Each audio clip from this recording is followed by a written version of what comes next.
Welcome to the Phoenix Conversations, second chances, fresh starts, and powerful new chapters. I'm Lucy Makara, author and entrepreneur, and each week I talk to men and women who've lived through turning points and come out brighter on the other side. Whether this is the first time you've listened to this podcast or you're a regular listener, if you haven't already, I'd really appreciate it if you'd hit follow and subscribe. Today I'm talking to Stuart Grant. Stuart is the founder of Digital Authors Toolkit and one of the publishing industry's leading website designers for authors. He's a specialist in GEO, SEO, and author tools. He's created over 400 author websites and is the highest rated author web designer on Reedsy. Stuart also speaks internationally about author discoverability, reinvention, and the future of publishing. As you'll see, Stuart has an irrepressible personality, a happy-go-lucky approach to life, and just enjoys being alive. But 6 years ago, everything changed after a random hearing test at Specsavers. The experience gave him a sharper sense of purpose and a deeper appreciation for building meaningful work. Hi, Stuart. Lovely to have you on the Phoenix Conversations. Thank you very much for joining me. Oh, thank you for having me. It's a privilege, honour to be here. We both work with authors, and you do have at least one major reinvention to talk about, so we'll get to that. But I'd like to start with your childhood. So what was your childhood like? What kind of environment did you grow up in? What were you like as a child? And did you have anything that you really wanted to do or be when you grew up? Listening to the podcast just really made me think about that. And it's just not very often as an adult that I really have considered my childhood. I've not really looked back at it in that way. I had a great childhood, top line. It was brilliant. I had wonderful parents, still alive, still there. A sister who's more of a pain in the butt than you'd believe, but no, is lovely. I started life, I started life in Budgeons because my mum reached up for a tin of beans, and that was when she knew I was on the way. So she had to get rushed to hospital. But no, as a child, I was very sort of carefree. My dad was an engineer, so he was actually away quite a lot. And I think that did have an impact on me, looking back potentially. My mum thinks it did, but I don't really attribute that to anything severe or terrible. But he did go away for quite long periods, a few weeks at a time. So it was just sort of my mum and my sister for quite a lot. I didn't think about it at the time. But yeah, I was a really happy, active, crazy kid. My mum tells me that she bought me a T-shirt that just said "stop" on it because that's all she used to shout at me. Stop! Which I can understand. I loved school. I was all right at school. I didn't have a sort of rags to riches story at all. I was pretty average, but I enjoyed it. And one moment that I did have, actually, which was a bit of a pivot, was I was a bit of a Jack the Lad. I was kind of, the typical report that said Stuart would do so much better if he didn't stop talking. And I do remember once, she'd probably get arrested for this now, but I remember going into school and I had a bruise around my neck. And the teacher asked my mum, she said, "Why has he got a bruise?" And she said, "Because he wouldn't shut up and I put him up against the wall."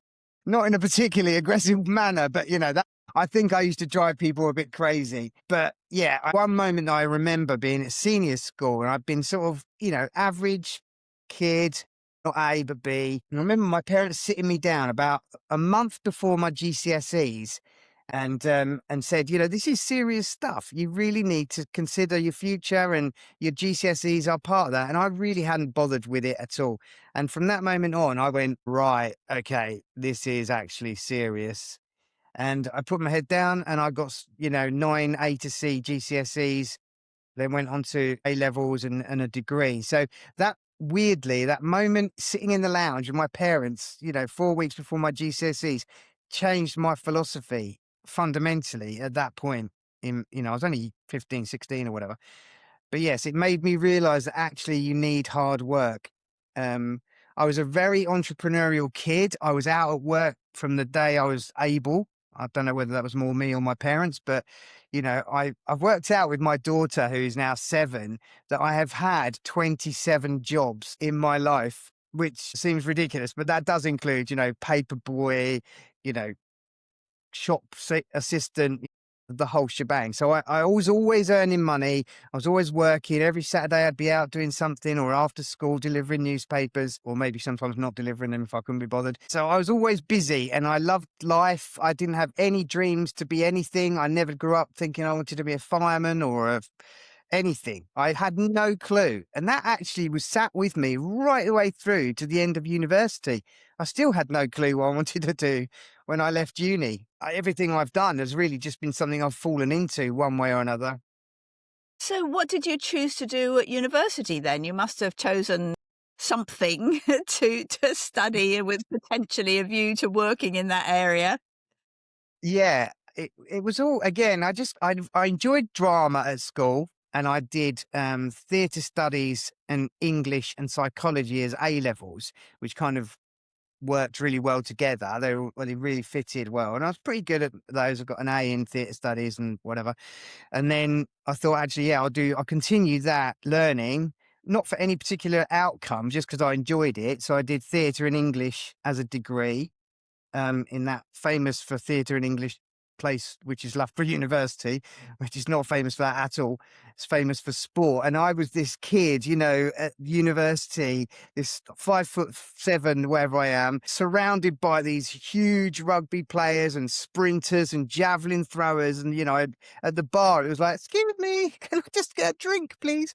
The drama student at Loughborough. But I had a great time. So yes, I did English and theatre at university. And I'd had such a good time with my A-level theatre group that the teacher then recommended me to work at a sixth form college in Braintree. And that was my first job. I literally turned up one day and they said, yeah, we need 4 hours a week support with some teaching.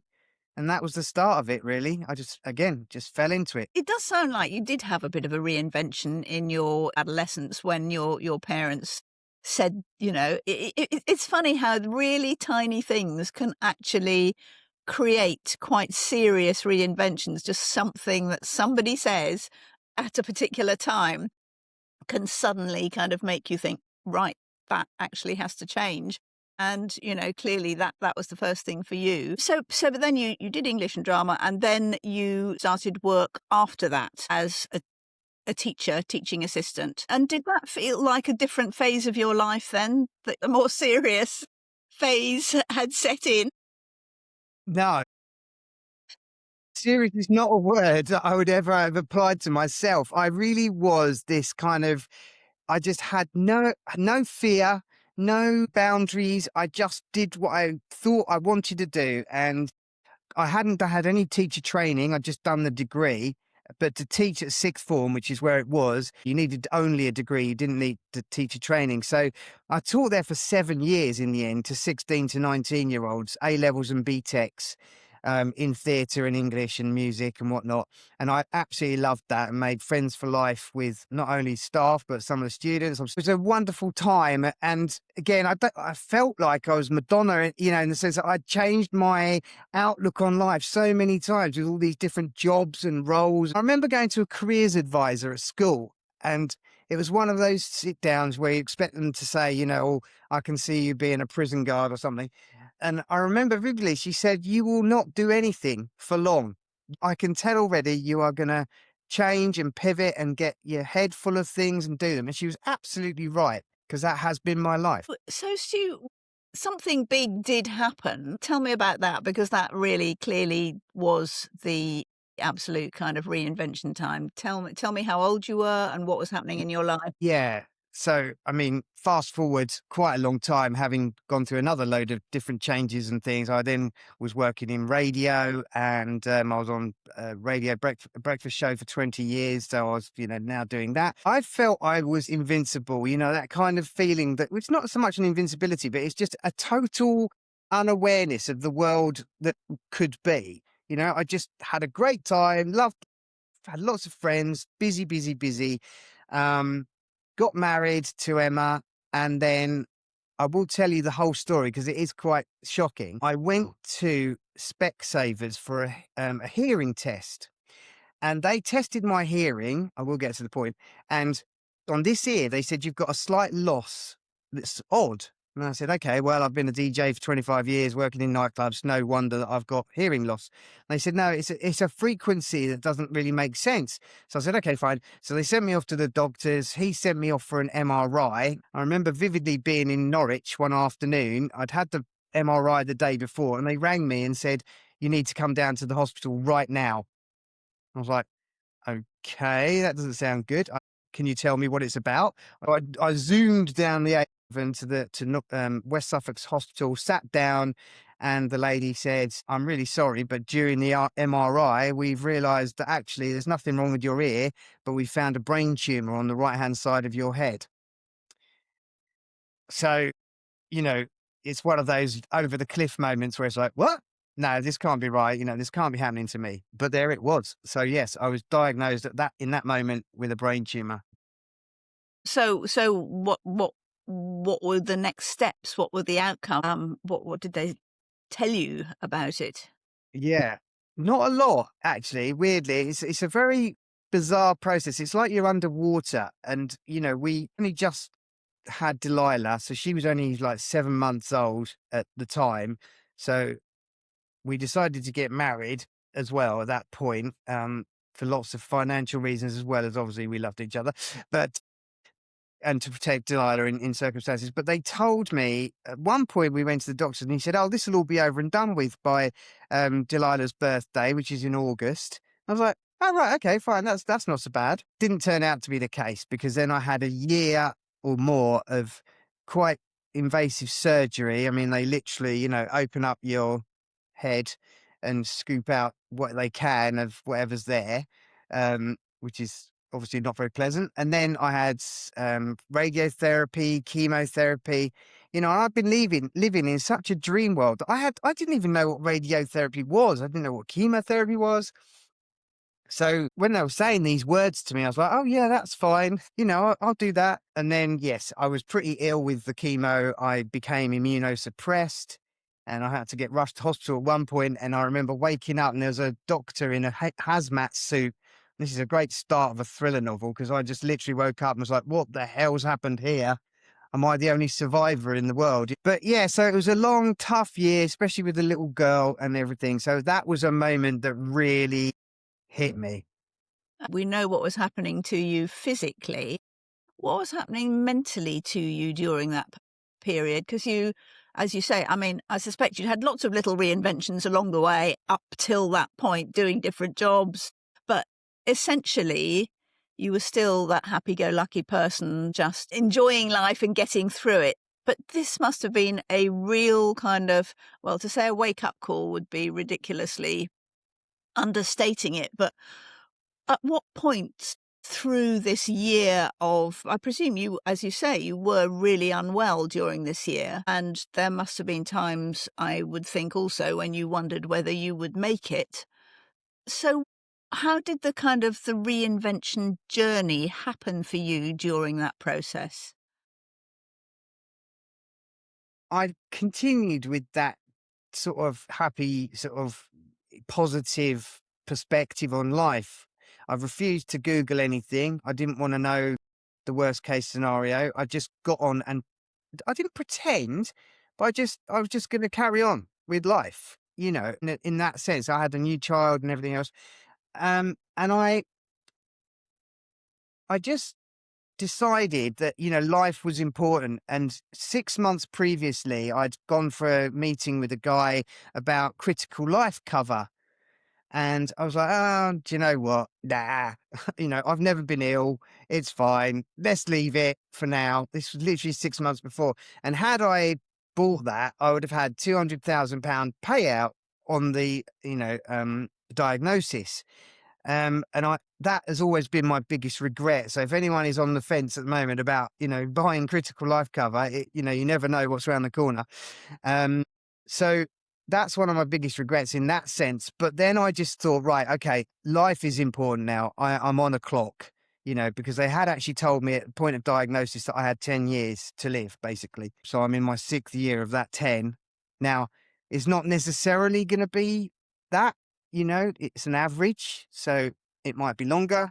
It could possibly be less. But, that is life, you know. no one's getting out of here alive. And I very vividly remember going to radiotherapy and the people there saying the people that survive this longest and happiest are the people that are positive. And I just thought, yeah, that is it. That's the key. And you're clearly an extremely positive person, so that's there in your favour. So what were you doing just before you were taken ill, just before you were diagnosed? What job were you in at that particular point? Yeah. So I just left London and I'd worked there for 2 years, actually in Leicester Square and Soho, living and working there, which was brilliant, bit decadent, but brilliant. So I was back in the east of England and I was actually making mobile apps at the time, which turned out to be good fun, but flipping hard work. And Apple, in their usual way, just made things very difficult. So I really had to think at that point, right, okay, I can't drive. I was also doing social media training. So I was going out to places and teaching people about how to use Instagram and things. So all of that was cut dead. And then on top of that, COVID hit. So I couldn't drive. Then COVID hit and I was on absolute lockdown. I was not allowed to leave the house because I had this immunosuppressant and stuff. So I really had to think, right, what am I going to do here? Because I can't go out to work. So I just thought, right, I'm going to do something that I want to do. So I started creating more mobile apps, which then progressed into websites. And from there, I just grew this agency where I worked from home, didn't have to drive anywhere, and could do things at my own pace in my own way. And that's how I ended up doing what I'm doing, I suppose, because at that point, I had to think, right, what I really wanted to do was earn that £200,000 back. That was my Really? aim. I'd lost it. I was cross with myself and I was like, right, I am going to do whatever it takes to get that money that I lost from my family. That's still underway to some degree, but it's definitely been one of the motivating factors for that pivot and that change. So yes, rather than working for anybody else, doing anyone else's business, I am do or have done my own. And that was, a huge pivot for me. That's really quite telling, isn't it? About not just you, but all of us, I think, that, the the cancer and the threat of death is one thing, but the actual resentment at having lost a potential £200,000 is almost more motivating than, just getting Yes. on and making life work. And I'm sure, I mean, it's certainly supposed to be true that we react twice as strongly to any sense of loss than we do to positively to any kind of gain. So that clearly shows up there. So you have, in the last 6 years, you have taken life more seriously by the sound of it. Would you call that, I don't want to be kind of offensive about this, but would you say that in a sense it's made you grow up? Oh, for sure. Absolutely. Yeah. A bit. um, I mean, I think kids make you grow up too. So it was a combination of, the illness, having Delilah, getting married. I'd been a DJ, like I said, so I'd lived a very carefree life. So this was all very much, you know, living in a house with a family and a dog, it's all very 2.4 children. Um, so I think the whole thing just made me look at what I was doing and focus in a different way on what I wanted out of it. I'm not particularly money focused, but I also then wanted to provide for, my child. So yes, I think a seriousness definitely sort of came in and I really changed the way I wanted to respond to things. So I needed to grow up a bit. I needed to be a bit more professional. I needed to take things more seriously. And that wasn't a failure on my part because that had just been the world I'd lived in. It's very enviable that, you had that joy and that carefreeness in the early part of your life, and you managed to keep it going. I mean, and survive in every other way as well with that intact. So yeah, I mean, it's no shade on you whatsoever that you were carefree and enjoyed life in that way. But so let's look at what you're up to now. You work mostly with authors, so tell me about that and how that came about. Yeah. So, well, that's why I look the way I do because I've worked with authors for too long. They've broken me. Um, So yeah, I mean, I sort of fell into this by accident. I was making websites and stuff, and an author asked me to create a website, and I did it, and thought, oh, actually, I can do this, and then realised that there was a bit of a market for it at the time, particularly. So yeah, I'm now sort of 500 author websites in. And I go and speak at a lot of events around the world. So I often do Author Nation in Vegas and London and all sorts of places and things. Get invited on podcasts to speak about it as well. And I'm a big shiny things person. I kind of go, oh, that's interesting over there. And I kind of look at the next thing, and I'm always looking for how to apply that shiny thing to how authors can see themselves or get seen. So I'm always playing with new technology, and, I've always been a tech kid really. And that's part of why I love it, because I know there's lots of different feelings out there, but I love the whole AI evolution that we're in at the moment. What a world. Yeah. And I'm loving life in the sense that I'm now my own boss. I run my own business. There's only really me to think about. I can come and go as I please. I can be with my daughter when I want to be, and having this diagnosis always focuses the mind on what if this turns nasty tomorrow, so make the most of today, cliche, but it is true. So having that time is brilliant. So, what is special about your author website? There are various people out there providing that service, and why have you been so successful? And what do you have to offer authors that other people don't? A scintillating personality? No. I Obviously that. obviously good looks. No. I mean, I try and create a world-class product. I really do work as hard as I can. I know everyone's going to say the same sort of thing, but I can see that our websites are nice and good, and they work, and we've seen, people sell more books and get more visibility and all the rest of it. So it is measurable as well. And I think my success is that or some of it is because I try and be personable. I try and share my knowledge as well. And it's interesting. At the last conference I was at last week in Ireland, one of the ladies sat me down at the dinner table and said, I just wanted to say, Stu, thank you so much for sharing what you know with us. And I'd actually never seen it like that, weirdly. I'd always thought it was just me going to talk to people. But, she had a genuine gratitude for the knowledge I was passing on. I thought, actually, yeah, I do that. And so I think because I do that willingly and happily, I think that makes it, an easy sell for me.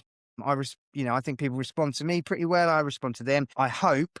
Well, I'm the highest rated website designer on a platform called Readsy, which is a marketplace for authors to find editors, book cover designers, website designers, and they only accept 5% of the people that apply, and I'm number one. So that kind of puts me into a higher tier. So, I hope that it's evidenced and measurable that I do a good job, and that's what sets me apart. Interestingly, you said that this woman thanked you for sharing your knowledge. I feel from what you've been saying, I mean, we all have reinventions and we change and we do different things. But I think what's also very interesting to look at is the through line that goes through your life. And I think it's very helpful to see that. And my feeling is that actually everything you've done, from the teaching, from, everything you did after that, for being on a DJ, is about you sharing knowledge. In fact, that is your thing. That is what you do. You True. go through different iterations of what you share and who you share it with, but actually that is the kind of through line of your life, which I think is commendable and desirable, wonderful thing to be doing. Thank you. I'm a drifter in that sense. I hadn't really isolated that sort of, it's not a deliberate strategy. It's just something that's happened, which, as it's turned out, has been wonderful because, I have seen students go on to do amazing things. I've seen, authors go on and do amazing things. And I do feel some pride and credit in that, you know, but as I say, it hasn't been a conscious thing. Oh, I'm going to go out there and share my knowledge, but it's a wonderful thing to think that I've done for sure. Somebody looked at that for me in my mixed bag of a career and gave me a through line as to what I'd always been doing. And I found that very affirming and helpful. So I hope that makes you feel that there's a kind of mission running through your life. It does. Thank you. It's like a counseling session. I've got an outcome. Brilliant. But can I ask you? You've shared that you're 6 years through what was at the beginning a 10-year period that you were suggested your life might be. Are you well at the moment? Is there any suggestion that things might go wrong again?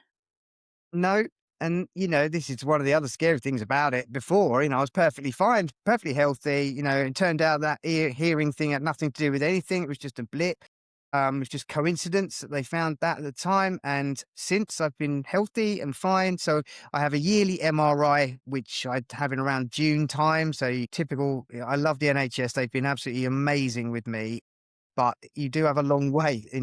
They call it scan anxiety, because you go for the MRI and you sit in their washing machine and it's really noisy, and they ask if you want to listen to ABBA. And then, you have to wait 3 weeks for them to come back with the outcome. So that is horrible, horrible time. But yeah, so I'm on a yearly scan. Nothing's changed. I can drive again. It's stable. It might change one day. It might not. And, here's hoping it doesn't, or at least not for a while. But, at 53, anything could happen. I was quite a heavy smoker when I was younger. So it could be that gets me. It could be any number of, deaths. But it doesn't worry me. And you don't think as get closer to the 10 years it's coming up, it might come up. Does that, or do you manage to hold that thought at bay? Yeah, because until I feel it, I don't believe it. And Yeah. I think that's the key, until I feel ill or that I'm going to die or whatever, then I won't worry about it. 'Cause there's no point worrying about it, because all I'll do is give myself a high blood pressure, and be a pain in the backside, because I'll be worrying about it. So yeah, I'm just like, do you know what? Whatever. I don't believe it. I don't necessarily not agree with it, but I can fight through it, and if I've only got another 4 years, which I don't think I have actually, I think I'm much better than I could be. I'm lucky in that I'm blessed, I feel blessed as well, Lucy. And I wanted to say this as well, throughout all of this, as terrible as that is, and people might think, oh my God, how would I cope if I was given a diagnosis like that? But actually, I had a brand new daughter. I got married. I got a career. I've got wonderful people around me, friends, and industry people that I respect and talk to. So I am not a sad sack. There is no way that I'm going to be that victim, because that's not me at all. So long may it continue, keep going until I can't. Oh, that's a brilliant attitude. So, well, on that note, Stu, what would your advice be for somebody out there who might be listening now, who might be potentially having a cancer diagnosis, but who's somebody who's facing change and needs some advice about how to manage it? What would your one piece of advice be? Am I allowed to? Yes, all right, you can have two. So one I hinted at earlier, I think, is just try and be as positive as you can in the face of anything. And it's not easy, and I'm not suggesting it is, but positivity can cure, if not help to heal. And I truly believe that, if you sit and in your own depression and difficulty, you won't break out of it. It's much harder. So try and stay positive. But the last thing that I did give some thought to when I was listening previously to your episodes, the one bit of advice I've always said for years that I would give to myself if I went back in time and I could only say one thing, what would that thing be? And it's a really interesting exercise to play with yourself. What would you say? And the thing I would say is, you will get from A to B. You will always get from this point to that point. Whatever the points are, you will get through it one way or another, and it won't feel so bad afterwards. When we all look back at times that have been difficult, most people say, oh, I actually learned from that, or whatever. It's very rare that a moment destroys you.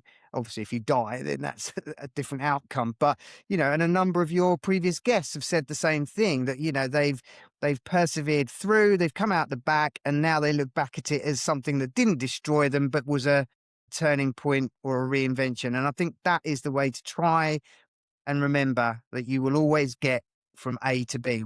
It might be painful, but you will get there.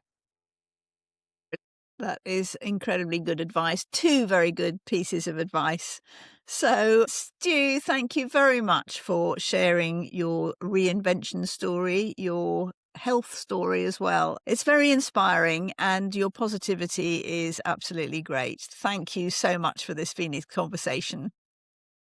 Thank you. Thank you again for sharing your life journey and your cancer journey. Your positive attitude and ability to see the best in what most people would consider the worst situations are an inspiration.